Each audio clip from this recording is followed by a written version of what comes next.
اللہ الرحمن الرحیم۔ حضرت مولانا روم رحمۃ اللہ علیہ فرماتے ہیں کہ 3 مچھلیاں تھیں، ایک عقل مند، ایک نیم عقل اور ایک بیوقوف۔ شکاری جال لے کر آیا تو عقل مند مچھلی فوراً دریا کی تہ میں چلی گئی اور نجات پا گئی۔ بقیہ 2 پھنس گئیں۔ نیم عقل نے کچھ عقل سے کام لیا اور اپنے آپ کو مردہ بنا لیا۔ شکاری نے اسے مردہ سمجھ کر پھر دریا میں پھینک دیا۔ بے وقوف نے جال میں اچھل کود شروع کی، شکاری نے اس کے کباب بنا لیے۔ پہلی مچھلی دریا کی تہ میں چلی گئی، دوسری نے ثابت کیا میں تو مردہ ہوں، اسے بھی پھینک دیا گیا۔ جس نے اچھل کود کی اسے سیخ کباب۔ کہتے کہ 60 سال کی عمر بھی ایک جال ہے، اس سے پہلے دریائے حقیقت میں غوطہ لگا دے ورنہ آگ میں بننا پڑے، کیونکہ 60 سال تک بھی نیکی نہ کی ہو تو بڑی رسوائی۔ خبردار اے مسافر، بے وقت ہو گیا ہے اور زندگی کا سورج کنویں میں ڈوب جانے کے لیے تیار ہے۔ اب بڑھاپے میں جوانی کا کام کر لے، جتنا بیج بچ گیا ہے اتنا ہی بو دے تاکہ آخرت میں اس کے پھل اور پتے دیکھ سکے۔ لفظوں سے اگر نکلیں تو سمجھ میں یہی آئے گا کہ جو نیکی کا کام ملے کرتا جا، جو نیکی کا کام ملے کرتا جا۔ کیونکہ ویسے ہم کہیں کہ صرف ایک ہی پہلو پر دیکھنا ہے کہ میں نے سجدے پر سجدے ٹکاتے چلے جانا ہے، تنہائی میں بیٹھ جانا ہے، نہیں، کوئی بھی نیکی کا کام ہوتا ہے کرتا چلا جا۔ اور سب سے بڑھ کر یہ ہوتا ہے کہ آپ کسی کو حوصلہ دینے والے بنے، کسی کا ساتھ دینے والے بنے، کسی کو لفظوں کی خیرات دینے والے بنے۔ کیونکہ ہم لوگ کچھ نہیں کرتے، اسی کہیں صرف سانو منو، اسی کسی نے نہیں جو مننا۔ اور جب ہم اپنے آپ کو منانے کے چکر میں پڑ جاتے ہیں تو پھر دوسروں کو تباہ و برباد کر دیتے ہیں۔ جیسے میں نے کل بھی سمجھایا تھا کہ 2 ہی ہیں، یا تو کسی کا بن جاؤ یا کسی کو اپنا بنا لو، اور دونوں کو اکٹھا کر دو تو بات ایک ہی ہے، یا تو کسی کو اپنا بنا لو یا کسی کے بن جاؤ، بات ایک ہی ہے کہ کچھ نہ کچھ کرنا پڑے گا، کچھ نہ کچھ بننا پڑے گا۔ جب تک یہ ایک چراغ بجھا نہیں ہے اس کے لیے تیل اور بتی مہیا کر لیں۔ بہت سے بندے بیمار حالت میں ہوتے ہیں نا، بس وہ یاد کر رہتے ہیں یا اللہ اب میرے جانے کا وقت آ گیا۔ میرا دل کردہ ہے کہ اگر بیمار بھی ہو جاؤں تو یہ اندر خواہش ہو یا اللہ اس سے گناہ معاف ہو رہے ہیں میرے، تیری مہربانی ہے، کیا بات تو نے مجھے اس حالت میں کر دیا ہے۔ جانے کا تو بعد میں سوچیں گے نا، جانے کا بعد میں سوچیں گے، پہلے یہ سوچ لیں کہ اس وقت تو ہمارے گناہ معاف کر رہا ہے۔ یا اللہ وہ جو حدیث پاک میں آتا ہے نا، بیمار کو بیماری کا اجر ملتا ہے، یا اللہ مجھے وہ تو دے، میں تو تیرے در کا فقیر ہوں، تیری مہربانی مجھے اجر دے۔ جب یہ سوچیں پرووائڈ کی جاتی ہیں، اس کا مطلب ہوتا ہے کہ کسی وقت بھی مایوسی والے دروازے نہ کھولو، امید والے دروازے کھول کے رکھو۔ اس وقت بھی تو اجر لینے والے بنو۔ بندہ اس وقت بھی اجر نہیں لے رہا ہوتا، اپنے گناہوں کو یاد کر رہا ہوتا ہے، میرے گناہ، چلو اچھی بات ہے، وہ یاد کر لے، لیکن اس کا اجر بھی تو لے کہ بیماری کا اجر بھی ہے، تیرے گناہ اس سے معاف ہو رہے ہیں تو اس کا اجر بھی لینا چاہیے۔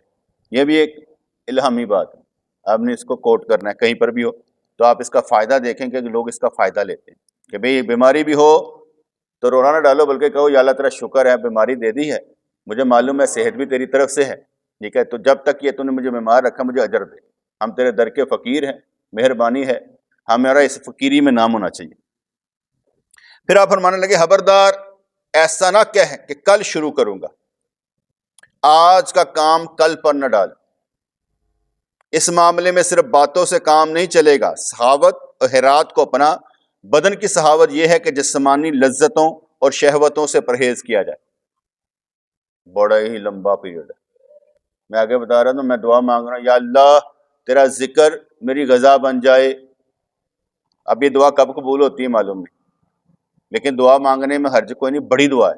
یا اللہ تیرا ذکر میری غذا بن جائے، میری خوراک بن جائے، بھوک پیاس ہی مٹ جائے، تیرے ذکر سے ہی میری بھوک پیاس مٹے، یہ میری زندگی کا روگ لگ جائے مجھے کہ تیرا ذکر جو ہے مجھے حاصل ہو جائے.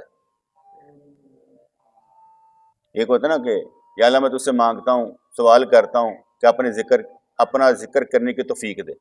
ایک یہ بات ہے کہ ہم ذکر مانگ رہے ہیں، ایک یہ میں کیا مانگ رہا ہوں کہ تیرا ذکر ہماری غذا بن جائے. یہ دوسرا پہلو ہے. پہلا ہے کہ ہم ذکر ہی مانگ رہے ہیں، یا اللہ ذکر کرنے کی توفیق دے. دوسرا کیا ہے کہ وہ ذکر ہماری غذا بھی بن جائے. اور اس سے کیا ہوگا، وہ تیسری بات جو شامل ہو جائے گی، یا اللہ تیرے اندر سے ہماری محبت کی خوشبو آئے، ہمارے اندر سے تیری محبت کی خوشبو آئے. پھر یہ ہو جائے گا، یہ اگلا پورشن آ جائے گا.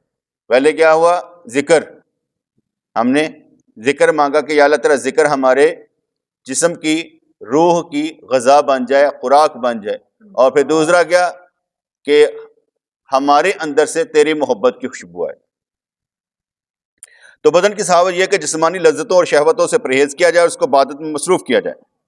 حدیث پاک میں ہے کہ صحاوت بہشت کا ایک درخت ہے، جو شخص صحیح ہے اس نے اس درخت کی ایک شاخ کو پکڑ رکھا ہے، وہ شاخ اس کو نہیں چھوڑتی جب تک کہ اس کو بہشت میں داخل نہیں کر لیتی. یہ بھی حدیث پاک ہے، مفہوم ہی سمجھ لیں کہ صحاوت کیا ہے، درخت کی ایک شاخ ہے جو سمجھ لیں جنت سے باہر لٹکی ہوئی ہے، اس کو پکڑ کر ہی صحیح گنہگار نے اندر داخل ہونا.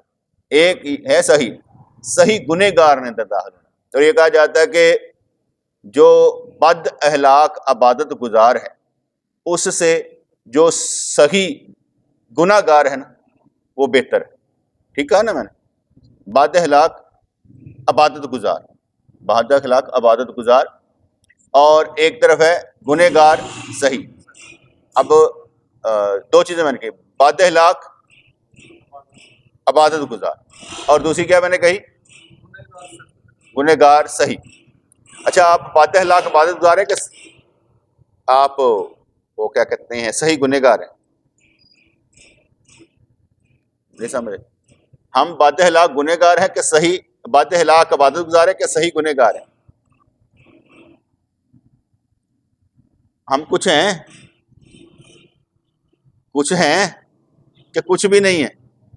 جب کوئی بندہ بات سنتا ہے نا لگنے میں آسان ہوتی ہے. ہم نے بیٹے صحاوت کر کے گنہگار بننا کیوں ہے؟ بندہ اس پہ کیوں لگ جائے کہ بھئی صحیح گنہگار کیوں بننا ہے؟ ہم نے حضرت ابوبکر صدیق جیسا کیوں نہیں بننا؟ ہم نے گنہگار کیوں بننا ہے؟ کیونکہ وہ سب سے بڑا متقی سیدنا ابوبکر صدیق ہے، جو اتقا کی تفسیر میں آتا ہے سورہ واللیل کی، تو وہاں پر آپ کو کہا گیا اتقا، تو اس کا مطلب یہ لیا جاتا ہے کہ سب سے بڑا متقی حضرت ابوبکر صدیق رضی اللہ تعالیٰ. اس لیے ہم نے صحاوت میں اگر نام کرنا بھی ہے تو گنہگار کیوں، یہ کیوں لیا جائے؟ دو چیزیں جب سرکار کمپیئر کرے نا تو آپ دونوں میں اپنے آپ کو شامل نہ کیا کریں، بلکہ تھوڑا سا ان سے بلند ہو کر دیکھا کریں.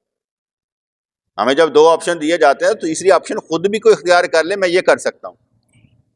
آپ دو آپشن دیکھ کر کہیں میرے لیے یہ ٹھیک ہے، آپ نے تیسری خود بنانی، میں کیا کر سکتا ہوں، میں اس سے بھی ذرا بلند ہو کر کیا کام کر سکتا ہوں. حدیث میں ہے کہ صحاوت بہشت کا ایک درخت ہے، جو شخص صحیح ہے اس نے اس درخت کی ایک شاخ کو پکڑ رکھا ہے، وہ شاخ اس کو نہیں چھوڑتی جب تک کہ اس کو بہشت میں داخل نہیں کر لیتی. اے انسان تو حسن کا یوسف ہے اور یہ جہاں کنواں ہے، اور رسی خدا کے حکم پر صبر کرنا ہے. خدا کا شکر ہے کہ اس نے ہمیں نجات کا ذریعہ بھی بتا دیا ہے جو کہ توبہ استغفار ہے. اس ذریعے سے خدا کے مقربوں میں داخل ہو جاؤ. پھر فرماتے ہیں کہ جب کوئی بگولا اٹھتا ہے تو گرد و غبار نظر آتا ہے اور ہوا جو کہ اس کی اصل ہے نگاہوں سے چھپی رہتی. بگولا چل رہا ہے، اندھیری آئی ہے، پتے الجھ رہے ہیں، سب کچھ ہو رہا ہے، لیکن یہ ذریعہ کیا ہے؟ ہوا نے اس کو بگولا بنایا ہوا ہے، تو جو کہ اس کی اصل ہے نگاہوں سے چھپی رہتی ہے. انسان بگولے کو دیکھ کر سمجھتا ہے کہ گرد اڑ رہی ہے، مٹی اڑ رہی ہے. عالم شہود میں بھی دراصل غیب کام کر رہا ہے جیسے بگولے میں ہوا. اس لیے اصل عالم غیب کو سمجھو. جیسے میں ایک موٹا سا نقطہ نہیں بیان کیا کرتا کہ سب سے پہلے کوئی بھی کام جو ہوتا ہے وہ ما فوق الاسباب ہی ہوتا ہے. جو بھی کام ہوتا ہے ما فوق الاسباب ہی ہوتا ہے، بعد میں وہ نیچے آ کر ما تحت الاسباب بنتا ہے. سب سے پہلے اللہ کریم کن فرماتا ہے، اور کن سے پھر سارے نیچے نیچے نیچے نیچے یہ سارے دلوں میں حال جو ہوتے ہیں نا، یہ سارے جاری و ساری ہو جاتے ہیں. کیوں آپ نہیں کہتے کہ اللہ کی توفیق سے ہوا؟ تو وہ کن کا ہی تو اشارہ ہوتا ہے، کر دے، اس کے کام آ جا، اس کے کام آ جا، وہ ہوتا ہے. تو اس لیے جو انہوں نے بات بتائی اس میں کہ عالم شہود میں بھی دراصل غیب کام کر رہا ہے، جیسے بگولے میں ہوا. اس لیے اصل عالم غیب کو سمجھو.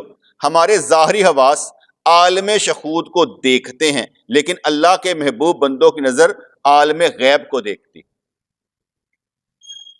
میری نظر ویسے ایسی تو نہیں ہے، لیکن علم جو ہے نا وہ یہ بتاتا ہے کہ باتیں سچی ہیں، صرف محسوس کرنے کی ہیں، کہ انسان صرف محسوس کر لے.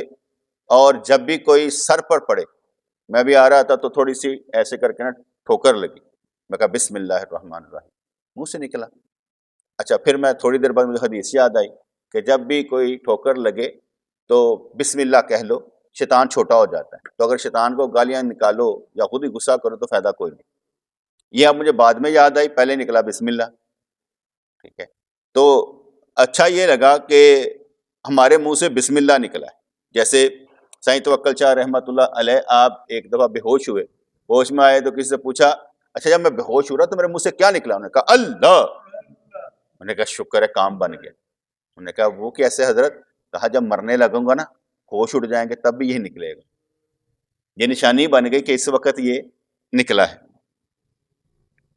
تو ہمارے ظاہری حواس عالم شہود کو دیکھتے ہیں، لیکن اللہ کے محبوب بندوں کی نظر عالم غیب کو دیکھتی. عالم ظاہر میں جو کچھ عمل ہو رہا ہے مغز چھلکا ہے، فنا ہو جانے والا ہے. اصل محرک تو عالم غیب میں ہے جو ظاہری نظروں سے پوشیدہ ہے. اب اس کو پھر دیکھ لیتے ہیں. دیکھ یہ لیتے ہیں، ہم تو اللہ کو دیکھ نہیں پاتے، اللہ تو ہمیں دیکھ رہا ہے. اب تو اس بات کو سمجھ میں آ جائیں گے کہ جو ہماری نظروں سے پوشیدہ ہے، ہم اللہ کریم کو نہیں دیکھ پا رہے. لیکن ایسا ہے کبھی اللہ ہمیں نہ دیکھتا ہو؟ اور اللہ ہمیں کتنے قریب ہو کے دیکھتا ہے. وہ تو کہتا ہے میں شہرک سے بھی زیادہ قریب ہوں.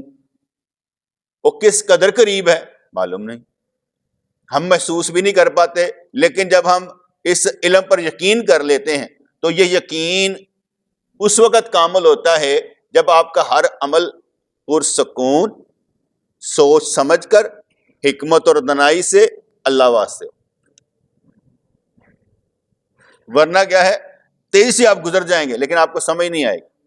آپ نے کبھی دیکھا ہے کہ جو مفسرین ہیں یا محدثین ہیں وہ ایک آیت کی 40 تفسیریں کر لیتے ہیں، ایک ہی آیت کے ایک لفظ پر 40 نقطے بیان کر دیتے ہیں. ٹھیک ہے، کیوں؟ ان کو اس میں سے رس نظر آتا ہے، چس نظر آتا ہے، تو وہ اسی سے ایک ایک نقطے سے، ایک ایک حدیث سے کئی مسائل اخذ کر لیتے ہیں کہ اس کا مطلب یہ ہوا، اس کا مطلب یہ ہوا، اس کا مطلب یہ ہوا. وہ اخذ کر لیتے ہیں کیونکہ ان کو عادت ہے کرنے کی. جب ہم بھی کوئی کام کرتے ہیں نا تو ہم بھی کئی نیتیں کر لیتے ہیں، کئی نیتیں کر لیتے ہیں. وہ بھی میں کیا کہتے ہیں، میرا سر میں درد شروع ہو گیا مغرب کے وقت، میں کہ میں سو جاتا ہوں. تو عرفان بھائی کا فون آ گیا تو وہ جی خالد صاحب کہہ رہے تھے کہ یار تو 9 بجے جنازہ رکھا ہے اپنے سسر دا، تو 9:30 رکھ کے سائیں بھی شامل ہو جائیں گے. میں کہ اچھا، میرا کہیں موڈ ہی نہیں تھا جنازہ پڑھنے کا، میں نے جنازہ پڑھنا ہے. پھر سسر کا، زوان کے سسر کا، کار کے سسر کا، کامران کے سسر کا، میرا تعلق ہی کوئی نہیں. وہ کہنے لگا جی بٹ صاحب نے اپنی چھڑ دیتی ہونی، تمہیں پتہ چھڈو. انہوں نے کہا چل یار اینج. میں کہا اچھا. اب اس کو امید انہوں نے دلا دی، اب میں امید توڑ دیتا، وہ میرا دل نہیں مانا. پھر کئی نیتیں بنانی پڑی. ورنہ تو اکثر ہوتا ہے نا، میں نہیں کسی کو جانتا تو موبائل کا جنازہ پڑھا دی، مجھے معلوم ہی نہیں ہے بے نمازی کون ہے، میں کیوں کھڑا ہوں جا کر. کیونکہ جب اصول یہ ہے کہ متقی آدمی کا جنازہ پڑھاؤ، جو شرابی کبابی چور چکا بے نمازی اس کا جنازہ نہ پڑھاؤ تاکہ اگلے محسوس نہ کریں ساڈا جنازہ. پتہ لگے ان کا. ان کی ساس کا میں نے پڑھا دیا تھا, ان کا اس کا نہیں پڑھایا تھا. پتہ نہیں ساس کا آپ نے پڑھایا تھا کہ میں نے پڑھایا تھا؟ ہاں, اس کے وہ بردر لا کا نہیں پڑھایا تھا. میں نے کہا میں نے نہیں پڑھانا, نماز نہیں پڑھتا. ٹھیک ہے, اب اس کے سسر کا انہوں نے حامی بھر لی, پتہ نہیں کیوں بھری. نمازی تھا, ادھر آتا تھا, کون تھا, تعلق تھا, مجھے نہیں پتا. اس نے مجھے نہیں کہا کہ صحیح آ کے جنازہ پڑھا. مطلب کنیاں گلا سمجھائیں, ایک گلا صرف سمجھان تک ہی کہ نقطے دسے نے کہ میری جگہ تے انہوں نے حامی بھر لی, مینوں پتہ ہی کھ نہیں. تو انہیں مینوں فون کر کے کیا سائن دی, میں کیا میں آئی آنا. اب اسے میں کیا کہتا کہ نہیں آنا. پھر مجھے نیتیں بنانی پڑی, چلو یار اس کی بیٹی بھی ہے, کام کر دیتے ہیں ہمارے ادھر کا, ایسے محبت بھی کرتی ہے, چلو اس کا باپ سے میں نے کئی نیتیں بنانی پہ, چلو یار جا کے کھلو جاؤں گے, کوئی گل نہیں, اللہ واسطے چلو سواب لے لینے جا. ٹھیک ہے, ورنہ مجھے تو پتہ ہی کھا نہیں تھا کہ میں نے پڑھانا جا کے. تو میں کہا چلو 8:40 تک نہ 8:50 تک ختم کر دیں گے, 10 منٹ میں ادھر پہنچ جائیں گے. 9 بجے کہہ رہا ہے, ویسے میرے 9:30 کا ہے, میں کہا 9 بجے کر لیتے ہیں انشاءاللہ تعالی. تو یہ 1 منٹ میں کتنے جو ہے نا نیتیں ایک عمل کرنے کے پیچھے کرنی پڑتی ہے, کیونکہ ساؤنڈ رہنا ہے. یہ تو میں نے ایک لمحے کا واقعہ ان کا بتا دیا, باقی بھی ہیں کہ روزانہ کرنا کیا ہے. جب بھی کوئی بات کرتا ہے تو اس میں بعد میں ساتھ ہی نیتیں بنانی شروع کر دینی پڑتی ہیں. اے کام کرن کیوں لگے, وجہ دس کہ وجہ نہ کرنا, پھر اللہ واسطے کر لگے, تعلق نما نہیں کی کرنے, وہ سارا کچھ سوچنا پڑ جاتا ہے. اب یہاں پر یہ ہوتا ہے کہ اگلا بندہ یہ کہہ سکتا ہے پاجی امیر دے آستانے سے چلا جاتا ہے, غریب کو نہیں جاتا. نہیں, جو یہاں پر آتا ہے, جو مجھ سے محبت کرتا ہے, میں اس کے ساتھ چلا جاتا ہوں, وہ بھی دیکھ کر کے اس پر بوجھ نہ پڑے, اس کو تکلیف نہ میری وجہ سے کوئی ہو. وہ ساری چیزیں دیکھ کر کرنا پڑتا ہے. تو کہتے ہیں حسی نظر عالم شہود کی چیزوں ہی کو جان سکتی ہے, لیکن ظاہری آنکھ کا سوار بھی اللہ کا غیبی نور ہی ہے. کہتے ہیں اگر یہ نور بصیرت اور بصارت مل جائیں, ایک ہوتا ہے نور بصارت, ایک ہوتا ہے نور بصیرت بھی مل جائے, تو پھر اس سے بھی دیکھا جا سکتا ہے. جیسے حضرت عمران بن حسین رضی اللہ تعالیٰ کو فرشتے نظر آتے تھے, ان سے السلام علیکم لیتے تھے. اب وہ انہیں آنکھوں سے دیکھا کرتے تھے, کیونکہ اس آنکھ کا تعلق بصارت تو ہے, ہم دیکھ تو رہے ہیں, لیکن اس کا تعلق جب وہ اندر والی چیز سے ہو جاتا ہے نا, بصیرت سے بھی ہو جاتا ہے, ایمان سے بھی ہو جاتا ہے, اور وہ نور تو اللہ کا ہی ہے. یہ بھی آنکھ میں نور تو اللہ کا ہی ہے نا, تو وہ نور جب اللہ کی تجلی سے, اللہ کی صفت سے متصف ہو جاتا ہے, تو پھر وہ دیکھ بھی لیتا ہے. تو اس لیے کہا گیا کہ حسی نظر صرف عالم شہود کی چیزوں ہی کو جان سکتی, لیکن ظاہری آنکھ کا سوار بھی اللہ کا غیبی نور ہی ہے. گھوڑے کی آنکھ کی رہبری سوار کی آنکھ کرتی ہے. ان کا سمجھ آ گئی نا, گھوڑا جو چلتا ہوتا ہے وہ دیکھتا تو پیا ہے, لیکن وہ سوار جو ہے نا گھوڑا چلان والا جنہیں چابک پڑیا ہوتا ہے, اصل نظر وہی ہوتی ہے, گھوڑا وہی نظر نہ دیکھ رہا ہوتا ہے. ہوں باقی سمجھ آ گئی نا کہ اسی کہڑی نظر نہ دیکھنا ہے. گھوڑے کی آنکھ کی راہبری سوار کی آنکھ کرتی ہے, ورنہ گھوڑے کے مد نظر تو گھاس اور دانا ہی ہوتا ہے, انہیں پتا روٹی کھانی. چلو انج کرنے, میں تمہیں وہی تہاڈی نظر دانے تے ہوندی تو میں تمہیں کہنا دھیان رکھو, اگے جانا جی. ٹھیک ہے جی. اسی طرح حسی آنکھ کے پیش نظر صرف لذائذ دنیاوی ہوتی ہیں. اگر نور بصر پر نور حق سوار ہوتا ہے تو اس کو آخرت کی نعمتیں نظر آتی ہیں. نور بصیرت کے بغیر محض نور بصارت سے وصول الحق ممکن نہیں ہے. قرآن میں نور علی نور سے یہی مراد ہے, کیونکہ آنکھ کا دیکھنا اور ہے, اور اللہ کی محبت سے دیکھنا, اللہ کی نظر سے دیکھنا کچھ اور ہے. میرا کہنا ہے کہ اللہ کی نظر سے دیکھیں گے تو ساری چیزیں واضح نظر آ جائیں. پھر سب سے پہلے آپ نے جلدی نہیں کرنی, اپنی اوقات دیکھنی. جیسے میں نے آگے بھی سمجھایا نا کہ میں ایک آفیسر کے پاس بیٹھا ہوا تھا, تو میں نے اسے کہا سر اتنی آپ انکوائری کرتے ہیں لوگوں کے خلاف اور صحیح بھی کرتے ہیں, اور وہ جب انکوائریاں آگے جاتی ہیں لوگ وہاں پر رشوتیں دے دیتے ہیں, بکرے چھترے دے دیتے ہیں, اور وہ سیدھی کر دیتے ہیں پکڑ کے. آپ کا کیا گیا تو ختم, آپ کو کیا فائدہ ہوا؟ تو اس نے کہا کہ رضوان بات سنو, یہ ہے میرا اختیار, اس علاقے پر, اس فائل پر, اس جگہ پر میری جورسڈکشن کیا ہے, میں نے بس اس کو دیکھنا ہے. میں نے اپنے اختیار کو دیکھنا ہے، میرے اختیار میں کیا ہے، آگے کیا ہے باڑ میں جائے، اس نے اپنا جواب دینا. یہاں سے جو گزرے گا وہ ٹیکس دے کے ہی گزرے گا، وہ کتنا این جی کہنا ہے. اب میرے پاس آپ آتے ہیں، میرا اختیار یہ ہے نا، میں باہر والوں کو ہے ہی نہیں، ان کے لیے تو میں بے اختیار ہوں. جو میرے اختیار میں آئیں گے تو میں ان کو کچھ سیدھا کرنے کی کوشش کروں گا نا. ان کے جائے پھوک مارو کم بن جائے، اگر ایسا ہے تو مینو مار دیو، میرا ہی کم بنا دیو. کئی دفعہ میں تو ہنس کر کہتا ہوں کوئی ایہو جا پیر لبو 5-6 کم میرے بھی رہندے جے، میں بھی وہ کروا لا. وہی تو ملنا چاہیے نا، جب 5-6 سے بھی کم کروا لی. نور حسی انسان کو دنیا کی طرف اس لیے لے جاتا ہے کہ اس کے جملہ مخصوص عالم اسفل کے ہیں. جن لوگوں کو نور حق حاصل ہو جاتا ہے ان کی باتوں اور بھلے کاموں سے سمجھ لیا جاتا ہے کہ ان کو نور حق حاصل ہے. میں نے کل بھی بتایا تھا کہ ہم کسی کے لیے رول ماڈل ہوتے ہیں، لیکن ہمارا مقابلہ اپنے ساتھ خود چلتا رہتا ہے. ہم اپنے آپ سے کبھی مطمئن نہیں ہوتے. اگر بندہ اپنے آپ سے مطمئن ہو جائے اس کا مطلب ہے کہ وہ اس ٹھہر گیا. اس لیے ہم کبھی بھی اپنے آپ سے مطمئن نہیں ہوتے. ڈو مور ڈو مور، بس کہتے رہتے ہیں یار کچھ کر، شرم کر، 24 گھنٹے تیرے کو ہوندے کتا کی 24 گھنٹوں میں کچھ تو کر. اس لیے بعض کا جو ہوتا ہے نا ہماری جو کیا کہتے ہیں احساسات، محسوسات، اگر وہ اچھے ہونے شروع ہو جاتے اسی او دے زیر اثر آ کے نا مزید اچھا ہونا بند کر دینے. تو بات سمجھ میں ہے کہ نہیں ہے؟ اگر ہمیں ہمارے احساسات، محسوسات جو ہیں وہ اچھے ہوں تو اس اچھے ہونے کے اثر سے ہم بہت سے اچھے کام چھوڑ دیتے ہیں، بس اسی میں پھنسے رہتے ہیں.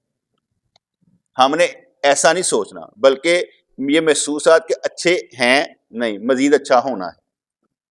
اگر ہم اب سارے عقل کل کے مالک ہو چکے تو بغیر آگے کچھ نہیں رہتا.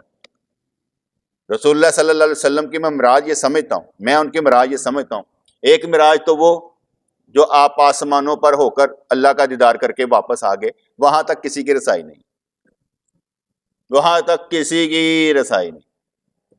دوسرا میں جو سمجھتا ہوں کہ جب رسول اللہ صلی اللہ علیہ وسلم نے حجۃ الوداع کے موقع پر الیوم اکملت لکم دینکم پڑھ دی نا، اور اس کے آپ نے دیکھا ہے کہ 2 ماہ 10 دن کے بعد شاید، ٹھیک ہے نا، 12 ربیع الاول کا آپ کا وصال ہوتا ہے، ٹھیک ہے، تو 10 ذی الحج، محرم، صفر اور ربیع الاول، ٹھیک ہے، جس کا مطلب ہوا کہ محرم، صفر اور ربیع الاول 3 ماہ بنتے ہیں. یہ ایسے ہی ہے نا.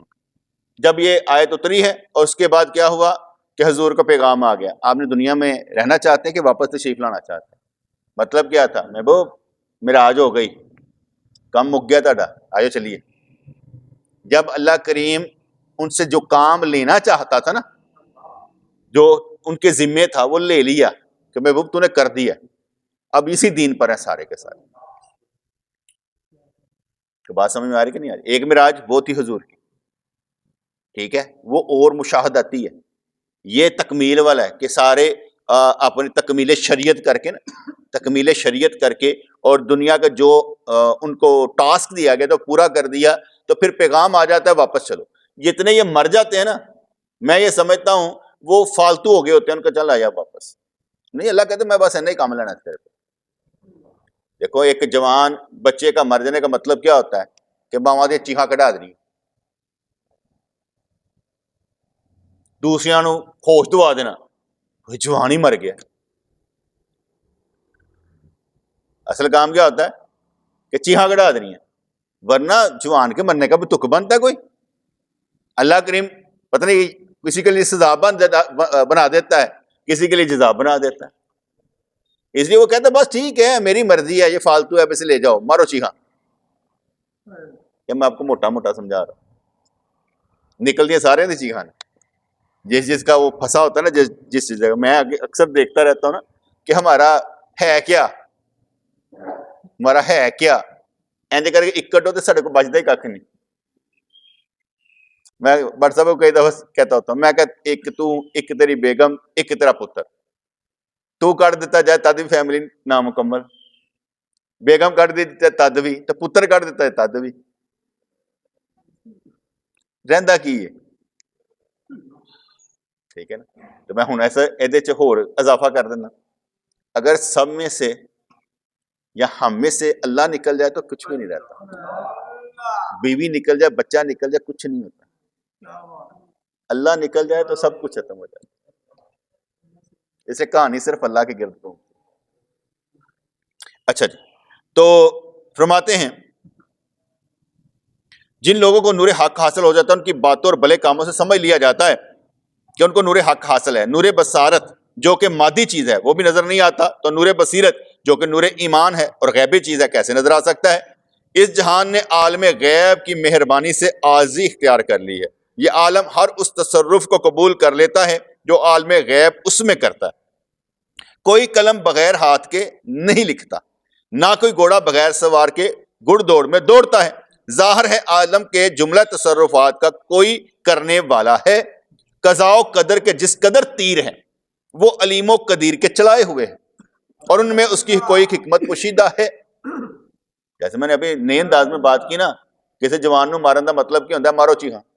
ایک نئے انداز میں بات سمجھانے کی کوشش کی نا بیٹے, کہ جب جوان مر جاتا تو کوئی ہے, اس لیے وہ سمجھا رہے ہیں قضاء و قدر کے جس قدر تیر ہے وہ علیم و قدیر کے چلائے ہوئے ہیں, اور ان میں اس کی کوئی حکمت پوشیدہ ہے. جنگ بدر میں حضور علیہ الصلوۃ والسلام نے ایک مٹھی خاک دشمنوں کی طرف پھینکی جس نے آندھی کے گرد و غبار کی طرف دشمنوں کی آنکھوں کو متاثر کیا. اگر کوئی تیر تجھے آ کر لگے تو اسے قضاء و قدر کی طرف سے سمجھ, اس پر غم و غصہ نہ کر. ٹھیک ہے جی. اب میں نے عرفان بھائی اور حال صاحب کی بات سنائی, غصہ تو نہیں کیا, سمجھانے کے لیے کیا نا کہ بھئی آ کے کوئی بات ہوئی ہے وہ سب کے لیے ہوگی کہ دھیان سے مجھے کوئی بات کرنی ہے, پہلے مجھ سے بات کر, پھر کسی دوسرے سے بات کر. آپ مجھ سے بات کریں صحیح چلے جائیں کہ میں چلا جاؤں, مجھے شامل نہ کریں. میں نے شامل کرنا, حال صاحب چلاؤ چلیے, وہ میرا کام ہے,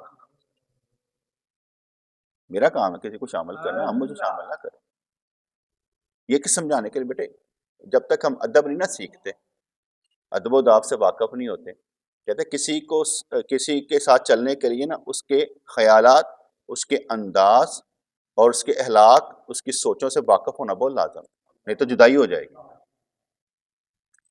اگر اللہ کریم کے راستے میں بھی آپ نے چلنا ہے تو دھیان سے اس کے انداز سے چلیں, نہیں تو جدائی ہے, لگے رہو. اس لیے میں غصہ نہیں کرتا, صرف سمجھانے کی حد تک کرتا ہوں. آگے کہتے ہیں قضاء و قدر کی طرف سے اس پر غم و غصہ نہ کر, غصے کی حالت غلط بینی کا باعث ہوتی. انسان کو ہمیشہ قضاء پر راضی رہنا چاہیے. اس جہان میں جو ذات حقیقتاً متصرف ہے وہ ہماری نگاہوں سے پردے میں ہے. ہر انسان کا دل قبضہ قدرت میں ہے جسے وہ ایک آن میں الٹ پلٹ دیتی ہے. ہر سالک کو کیونکہ بہت سے مراتب طے کرنے ہوتے ہیں, اس لیے اس کی راہ میں بہت سے خطرے بھی لاحق ہوتے ہیں. سالک مراتب حاصل کرنے کے بعد ہی مقام امن میں پہنچتا ہے. کمال حاصل کرنے کے بعد خطرات کا ازالہ ہو جاتا ہے اور پھر نقصان کی طرف نہیں لوٹتا. کمال ابدیت کے بعد انسان کو رب کی طرف سے سلطانی عطا ہوتی ہے اور اس سے باطنی تصرفات سرزد ہوتے ہیں. یہ اونچے مقام کی بات ہے, ہماری نہیں. ساڈیاں گلاں بس اتوں تک نے, بل کنے دا آئی, کنے پیسے نہیں, روٹی پوری پیندی پئی کہ نہیں پیندی پئی, ساڈے کام اتوں تک نے. یہ باطنی تصرفات قلم تے اگ تے ہے, صرف مزہ لین واسطے سنیا کرو, صرف مزہ لین واسطے سنیا کرو, شاید ساڈے تے کوئی تجلی پی ہی جائے. ہم بھی بیٹھ جاتے ہیں روزانہ آ کے, یار تیری مہربانی, کوئی تجلی پا ہی جائے ساڈے تے, تیری مہربانی. ہم بھی کچھ نہ لینے کے لیے بیٹھ جاتے ہیں آ کے. اس لیے باقی سارا کام وہی ہیں. تو میں بھی کہہ رہا ہوں کنے دا بل آئے, بڑی پریشانی یار, انج ہوندا پیا, فلانا کام کرنا سی, پتر دی فیس نہیں جا رہی, تی دا رشتہ نہیں ہو رہا, فلانے دا کام انج نہیں ہوندا پیا. انہاں سب تو جو بالا ہو کے پاس اپنا کام کری جاؤ, اس تو علاوہ کوئی چارہ نہیں. اپنا کام کری جاؤ, وہ آپ ہی ہوندے جان. جنوں یقین نہیں میں کی کر سکتا, جو اوپر والے کام کرے گا نیچے والے ہو جائیں گے. اگر تم تھلے والے لبتے رہو گے انہوں نے ختم کر کے اتنے جاواں گا, نہیں ہونے. آپ اللہ والے کام کرتے جائیں, نیچے والے حل ہوتے جائیں گے. پکی بات, جس کا یقین نہیں ہے وہ نہ کرے, اوتھے لگا رہے جتھے ہے. جس کا یقین ہے وہ کچھ قدم اٹھائے گا, جس کا یقین ہی نہیں وہ کیسے قدم اٹھائے گا. جس کے پاس پیسہ ہوتا ہے وہ کاروبار میں لگاتا ہے, وہ مارکیٹ میں پھینکتا ہے. جس کے پاس نہیں ہوتا وہ گلا ہی کر سکتا. ابھی میں وہ اسلم بھائی کی طرف گیا ہوا تھا, انہوں نے کوئی پلازا جو تھا نا اس میں پورا ایک فلور لیا تھا, ایک ہوٹل بنانے لگے ہوئے تھے، کھانے پینے کا شاید فوڈ کا بنانے لگے ہوئے تھے، وہاں پر گیا، کافی اچھا تھا، ٹھیک ہے، کہتے صاحب میں ایسے میں کہا بہت اچھی بات ہے، میں کہا اسے کہتے ہیں ربنا آتنا فی الدنیا حسنہ وفی الآخرۃ حسنہ وقنا عذاب النار۔ میں کہا میں اتنا تو کہہ سکتا ہوں یار آپ نمازی لوگ ہیں، آپ روزے دار لوگ ہیں، آپ زکوٰۃ دینے والے لوگ ہیں، آپ اچھے ہیں، ٹھیک ہے، داڑیاں رکھی ہوئی ہیں، اچھا معاملہ ہے آپ کا، اس لیے آتنا فی الدنیا حسنہ میں تو آپ شامل ہیں۔ میں کہا اس میں جتنا مرضی آئے، کروڑوں اربوں آئے، کیا فرق پڑتا ہے، عقیدہ تو آپ کا صحیح ہے کیونکہ میں نے دیا، وہ مجھے معلوم نہیں ہے کہ میں نے بتایا، تو اس لیے وہ بھی ٹھیک ہے۔ تو جب میں خود کہہ رہا ہوں کہ باقی یہ کہوں کہ میرے ہم مزاج ہو جائے کوئی پورے کا پورا، اس کی بات نہیں کرنی، ہم نے موٹا سا عکس دیکھنا ہے کہ ہم سے نکال کر دیکھیں یا اللہ کا شکر ہے۔ اب ہم کیا دیکھتے ہیں، ہمارا دیکھنا ساڈے واسطے کی، اپنے واسطے نہیں دیکھنا کہ ساڈے واسطے ہے کہ نہیں ہے پتر، کسی نے اللہ نعمتاں دیندا پیا ہے تو وہ نعمتاں دا شکر بھی ادا کرنا، یا اللہ تیرا شکر ہے تے نعمتاں دیندا پیا، تاکہ تسی شکر کرنے والے بنو۔ ہم لوگ جو ہوتے ہیں دوسروں کی نعمتوں کو دیکھ کر جلنا شروع کر دیتے ہیں کہ میرے لیے کیا ہے، اور حقیقتاً میں جب اس او ڈی ایچ اے کی راہوں پر چل رہا تھا نا، میں کہا یا اللہ تیری مہربانی ہے، میرا نہیں دل لگتا ہے، میں چاہتا ہی نہیں، ایک بندے دماغ ہی چاہتا یار میرے کو انجکار ہوئے گا، میں کہ اللہ میں چاہتا ہی نہیں، تیری مہربانی، میں آنا ہی نہیں چاہتا، ایسے بندے دے کہن تے میں آ گیا، میں نہیں آنا چاہتا، ایسے اپنی چگی چ ٹھیک ہے، ایسے تو باہر نہیں نکلنا چاہتا۔ اس کا مطلب یہ ہے کہ بیٹے جب ہم نے کوئی مزید دنیا دیکھتے ہیں نا، تو دنیا دیکھنے کے بعد انسان کا دل کرتا ہے یار ساڈے کو بھی ہوئے، یعنی یہ وہ جو میوزک کی ٹرمنالوجی ہے وہ نہیں آنی چاہیے ہمارے اندر۔ وہ اس کا مطلب یہ ہوا کہ یہ دیکھ کہ تجھے بلایا گیا ہے، یہ دیکھ تجھے بلایا گیا ہے، اسے معلوم ہے اور ایسا کوئی کام نہیں، اس کو معلوم ہے انو چاہیے نہیں۔ میں کئی دفعہ سوچتا ہوں نا، میں ایک مثال دیتا ہوں، ہر چیز دیکھنے کے بعد بندہ کہتا ہے نا میں نے کاروبار کیا، میں نے اس کی پرسنٹیج کتنی پرسنٹیج، ٹھیک ہے، میں کہنا یا اللہ انہاں دا مسئلہ آپ ہے، میری پرسنٹیج مہیا کر دیں، کام سارے اللہ دے نے، جنیاں گلاں سنائیاں نا یہ 2 روپیے ہوندیاں، تہاڈے تے رب دے رشتے چ نا یہ 2 روپیے ہوتی ہیں، کوئی اتنا بڑا مسئلہ نہیں ہوتا کہ بندے کا تعلق اللہ کے ساتھ ہے، آپ کتنی پرسنٹیج آپ فیضان کی لیتے ہیں وہ آپ پر ہی ڈیپینڈ کرتا ہے۔ تو اس لیے باتیں مختصر سے تھیں، اللہ تعالیٰ میں سمجھ عطا فرمائے، اللہ تعالیٰ میں ہوش عطا فرمائے، بلکہ ہوش کے ناخن لینے والا بنائے، ہماری عاقبت آخرت بہتر بنائے، ہمیں مایوسیوں سے نکال دے، امیدوں کے سمندر میں ہمیں پھینک دے، ہمارے لیے ہر طرح کی روشنی مہیا فرمائے، اسباب مہیا فرمائے، ہماری زندگی میں اس کی محبت سے انقلاب آ جائے، اس کا ذکر ہماری غذا بن جائے، رحمت بن جائے، مہربانی ہو جائے، خوشیاں ہمارا گھر دیکھ لیں، رحمتیں ہمارا گھر دیکھ لیں، برکتیں ہمارا گھر دیکھ لیں، جنت ہمیں ملتی نظر آئے، گھر ہمارا جنت بن جائے۔ یا اللہ حضور کے دل میں جگہ بنانے والے بنے، تیری طلب تیری پیاس کبھی ہمارے لیے ختم نہ ہو، مرنا چاہتے ہیں تیرے لیے، جینا چاہتے ہیں تیرے لیے، خوش ہونا چاہتے ہیں تیرے ساتھ، محبت نبھانا چاہتے ہیں تیرے ساتھ، اور بس تیرے ہی ساتھ ہی رہنا چاہتے ہیں۔ آمین برحمتک یا ارحم الراحمین۔